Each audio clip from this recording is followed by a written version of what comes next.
L'homme a toujours été un créateur et un consommateur. Vient un moment où l'homme en veut plus, créer plus, consommer plus, produire plus. Il ne s'est jamais privé d'agir selon ses caprices. Malheureusement, produire et consommer rime avec polluer et détruire avec nuire. Mais l'homme est si nombriliste qu'il lui arrive d'oublier un détail.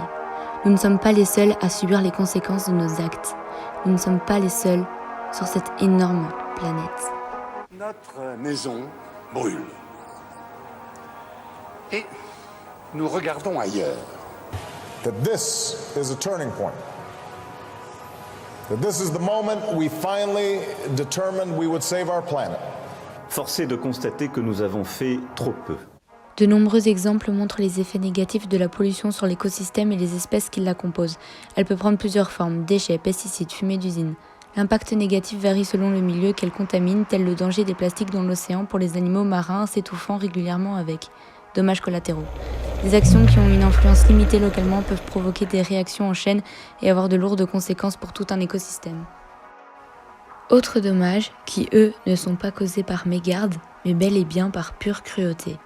En chiffres, chaque année, 36 500 éléphants sont abattus, soit un tous les 15 minutes par des braconniers afin de revendre leur défense d'ivoire, bien que cela soit interdit depuis 2007, car c'est une espèce menacée. Le braconnage fait des ravages, principalement en Afrique. Sans oublier la chasse aux phoques. 400 000 phoques se font massacrer par an et stockés dans d'énormes bateaux afin de vendre leur fourrure très coûteuse. De nombreuses espèces sont également chassées malgré le fait qu'elles soient en voie d'extinction, malgré celles qui le sont déjà à cause de la pollution produite. Comme les abeilles, qui sont pourtant extrêmement importantes, nous continuons d'abattre des animaux en masse. La biodiversité constitue une ressource en nourriture et en matières premières pour plus de 7 milliards d'êtres humains. Malheureusement, la plupart des écosystèmes qui fournissent ces services ne sont pas exploités de façon durable. La surexploitation concerne principalement la surpêche et la chasse excessive d'animaux.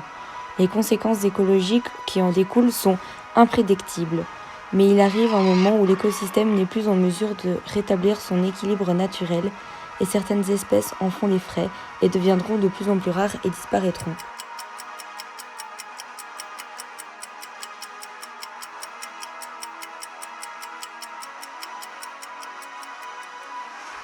Le réchauffement des océans, la réduction de masse des glaces, la modification de la fréquence et de l'intensité des précipitations. Tout est lié au réchauffement climatique et impacte la biodiversité. C'est inévitable. Si un habitat ou un biotope est détruit, l'écosystème qui y était périt. Outre sa disparition totale, le morcellement de l'habitat nuit aussi aux écosystèmes et à la communauté qui l'abrite.